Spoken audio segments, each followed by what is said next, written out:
Hi friends, Assalamu alaikum warahmatullahi wabarakatuh. You are watching Gulbarga Live channel. Today we have a special guest, Mr. Shirash Abdi, with us on the show. So, as you know that we have started a series regarding to discussion on the current issues. आज हम हमारे साथ हमारे show पर mister Shiraz Shabdi JDS youth worker president हैं, जो आज हमारे बीच है और जो है करंट सिनेरियो के ताल्लुक से डिस्कशन करेंगे। और हम शिराज शाब्दी से सवाल करेंगे और आप पूरे शो को देखते रहें। और शिराज शाब्दी के पर्सनल कैरियर से लेकर और उनका पॉलिटिकल व्यू में किस तरह से इम्पैक्ट रहा और क्या रीज़न है वो पूरा जानेंगे। तो शिराज शाब्दी, आपको गुलबर्गा लाइफ में वेलकम है। क्या आप हमें बता सकते हैं कि जैसा कि हमने देखा कि आप जो है एज ए MBA कैंडिडेट थे और आपकी खुद की एक अपनी फर्म था जिससे आप चला रहे थे इंटरनेशनल लेवल पर, तो ऐसा क्या रीज़न है कि आपको पॉलिटिकली कैरियर को चुनना पड़ा? क्या वजह होगी कि मतलब मैक्सिमम लोग जो होते हैं अपने कैरियर को लेकर आप एक कंपनी से दो से मल्टीपल कर सकते थे, but why you have entered in this field? अस्सलाम वालेकुम रहमतुल्लाहि व बरकातुहू। तो मैं शुक्रिया अदा करता हूँ कि आप अपना वक्त निकाल कर आए रिव्यू जानने के लिए। देखिए, एक तो चीज़ है कि ज़रूरी नहीं जो हम सोचते हो हमेशा वैसा होना। तो क़तर से जब मैं आया था तो आने के बाद हम लोग सोशल मूवमेंट हम शुरू करें, मैं हमारे दोस्त आसम पटेल साहब भी। तो यहाँ पे हम लोग नोटिस करें कि यहाँ पे कई सारे मुस्तहिक लोग हैं जिसको आज ज़रूरत है उनको जो गवर्नमेंट के जो बेनिफिट्स आते हैं वो बेनिफिट दिलाने के लिए।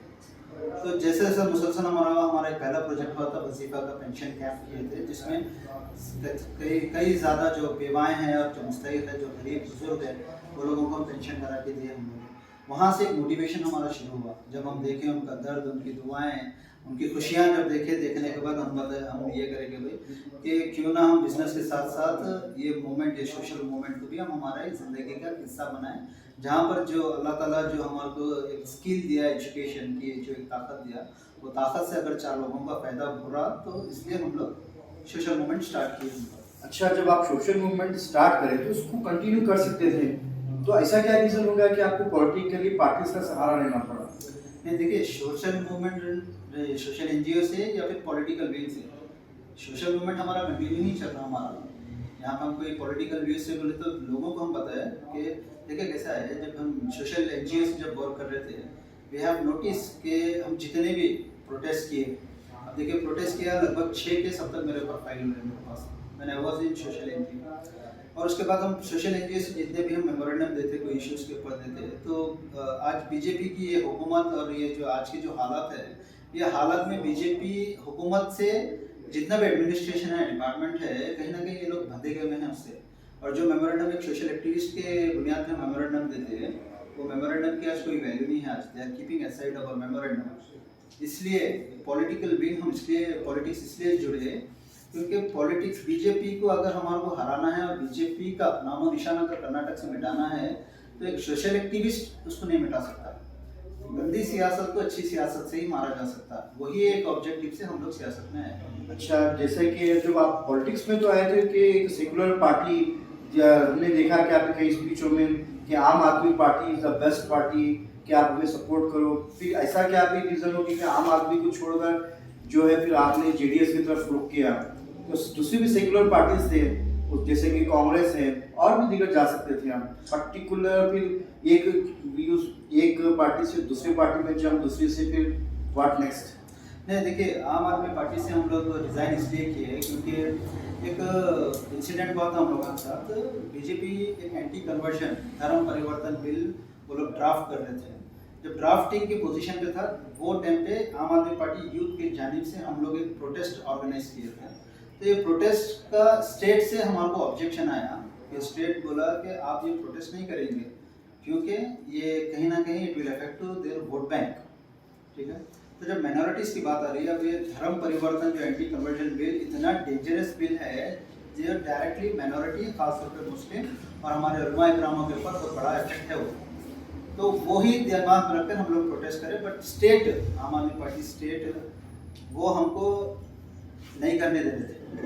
बहरहाल हमारा हाल ऐसा है कि अगर हम बोले कि हमको करना है तो हम करते ही करते हैं वो चीज़।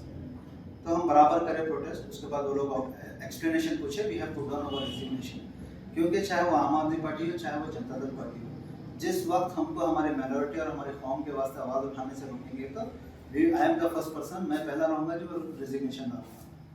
और रही उस दूसरी बात, ये तो आम आदमी पार्टी हम इसलिए रिजाइन कर रहे हैं, और रहे दूसरी जनता दल पार्टी में हम इसलिए आए क्योंकि आज बीजेपी को अगर कोई हरा सकता तो वो रीजनल पार्टी ही हरा सकती थी।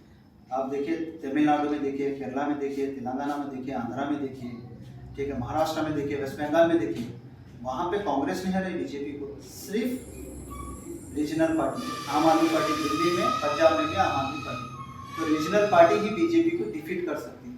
वही इंटेंशन से हम लोग रीजनल पार्टी जनता दल में हम लोग ज्वाइन हुए कि कर्नाटक में रीजनल पार्टी को ही हमको जिताना है, बीजेपी को हराने के लिए। जैसे कि गुलबर्गा का करंट सिनारियो, जैसे कि हम देखें कि जो रिसेंटली एक इलेक्शन हुआ जो म्यूनसिपल कॉर्पोरेशन में, तो इसमें जो जहाँ पर जो है अच्छे मेजोरिटी से कांग्रेस की भी सीट्स है और बीजेपी की भी है, बट बहुत कहीं ना कहीं जेडीएस की भी थोड़ा सा सीट है।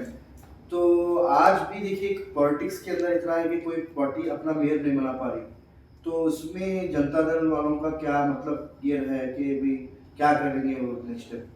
नहीं, हम तो वेट एंड वॉच में हैं। मेजोरिटी कांग्रेस और बीजेपी की है, तो इनिशिएट वो लोगों को लेना रहता है। जनता दल पार्टी के सिर्फ 4 कॉर्पोरेटर्स हैं, तो हमारे पास मतलब we have to wait and watch कि इनके मूवमेंट करेंगे। एक्चुअली जो मेजोरिटी में वो लोग ही कुछ स्टेप नहीं बढ़ा रहे हैं, ठीक है, हम लोग तो 4 आए हुए हैं जनता दल पार्टी से, तो हम लोग ऐसा ही करेंगे। एग्जैक्टली अगर देखेंगे तो ये लोग करना ही नहीं चाह रहे कुछ। अगर ये लोग अगर चाहते हैं तो मूवमेंट अभी तक बढ़ जाता था, मेयर का भी ये हो जाता था, मगर ये लोग चाहते ही नहीं है कि ये चीज़ होना, क्योंकि अगर मेयर आएगा तो मेयर पावर आ जाता। अब फिलहाल जो है एडमिनिस्ट्रेशन पावर चल रहा है, उसका ये मतलब है कि जितना भी गुलबर्गे का बजट आता वो एडमिनिस्ट्रेशन के कंट्रोल में रहता। अब एडमिनिस्ट्रेशन में कौन आते हैं? Corporation, DC, MLA, MP, corporators नहीं आते उसके अंदर। तो समवेयर जितने भी कॉर्पोरेटर्स जो मेहनत कर कर आज कॉर्पोरेटर बने हैं, वो सिर्फ नाम के कॉर्पोरेटर है आज, और कोई ऑथराइजेशन और कोई पावर नहीं मिला। ये जो कॉर्पोरेटर जीतते हैं उन्होंने ये बात को समझना बहुत ज़रूरी है। अच्छा, जो अभी देखिए हम लोग जो स्टेट वाइड है या नेशनल वाइड है, हमारे जो मुस्लिम्स कम्युनिटी को टारगेट किया गया, जैसे कि हिजाब के इशू को लेकर, और कहीं ना कहीं बच्चों के ऊपर जो टॉर्चर्स हो रहे हैं, और पर्टिकुलरली जो सेकंड इशू है जो है मस्जिदों को लेकर, रिलीजन बेस के जो मॉन्यूमेंट्स को लेकर टारगेट किया जा रहा। और नेक्स्ट जो है अभी देखे रिसेंटली कि जो गवर्नमेंट जो एक स्कीम लाई है जो आर्मी के लिए, तो उसके व्यू में आप क्या कहना चाहिए कि भाई, हालांकि मिस्टर राजनाथ सिंह का कहना ये है कि जो आर्मी के लिए जो स्कीम लेकर आए हैं, जब उसका कुछ नाम है अग्निपथ स्कीम जो है, तो उनका कहना ये है कि ये बेस्ट है। क्यों लोग ये नहीं कर रहे? क्योंकि उनका मतलब कहना है कि 4 ईयर सर्विस का कमिटमेंट भी हो रहा, साथ में उनको 12 लाख का भी कंपनसेशन भी मिल रहा, और उनका बोलने का मतलब फिर भी हम देख रहे हैं कि पूरा नेशनल वाइड में तकरीबन उसके अगेंस्ट हो जा रहे हैं। तो इसका आपके यूथ के होते हुए क्या जहन देते हैं कि आपका क्या पॉइंट ऑफ व्यू है? नहीं, देखिए, पहले लेट्स स्टार्ट विद हिजाब के मामले से ये करेंगे। जब हिजाब का इशू हुआ था तो हिजाब के इशू में कर्नाटक में तो कर्नाटक में जेडीएस जनता दल पार्टी एक वाहिद ऐसी पार्टी है, एच.डी. कुमार स्वामी जो फॉर्मर चीफ मिनिस्टर है, वही सबसे पहले हम लोग आवाज़ उठाए हिजाब के मामले में। और गुलबर्गा भी ये नोटिस किया सो गुलबर्गे के लोग भी कि हिजाब के मामले में पॉलिटिकल बैनर पे, पॉलिटिकल फ्लैग पे अगर कोई करे हिजाब का कंडम तो वो है जनता दल पार्टी। और वहाँ पर जेडीएस की यूथ टीम हर तालुका, हर जगह जहाँ भी इश्यूज हुए, यहाँ तक कि यादगीर में तक हम जाकर इसके डीसी डिप्टी कमिश्नर से मीटिंग कर कर वहाँ पे जो भी इश्यूज थे उसको रिजॉल्व कर कर आए हैं। तो जेडीएस हिजाब के मूवमेंट में हमेशा खड़ी रही और हमेशा ठहरे थे। रही बात अब मस्जिदों के, मस्जिद का जो ये जो डिस्क्रिमिनेशन, कास्ट डिस्क्रिमिनेशन हो रहा, देखिए मैं वही तो मैं बताना चाह रहा हूँ कि बीजेपी आने की वजह से ये लोगों को ताकत मिली, जो हिंदुत्व विंग्स है, ऑर्गेनाइजेशन है, इनको ताकत मिली, पॉलिटिकली इन्फ्लुएंस से ताकत मिली। तो अगर हिंदुत्व को अगर हराना है तो पहले बीजेपी को हराना बहुत जरूरी है हमारे को। अगर ये बीजेपी अगर नहीं हारेंगी तो ये लोग और स्ट्रांग होते हैं। अब बीजेपी को हराने के वास्ते कांग्रेस में हरा सकती है आज कर्नाटक में, उसको जेडीएस ही हरा सकती है। और रही बात कांग्रेस की, जो आप ये बोले, कांग्रेस देखिए, कांग्रेस सिर्फ नाम का सेक्युलरिज्म है कांग्रेस में, ठीक है। उन्हें फॉर नेम से क्या उन्हें बताते कि हम सेक्युलर है। हिजाब के मामले में आवाज़ उठाए नहीं उठाए। उनके जो प्रेसिडेंट हैं वो कांग्रेस प्रेसिडेंट क्लियरली टोल्ड कि हिजाब के इसमें कोई आवाज़ नहीं उठेगा, कोई बात नहीं करेगा।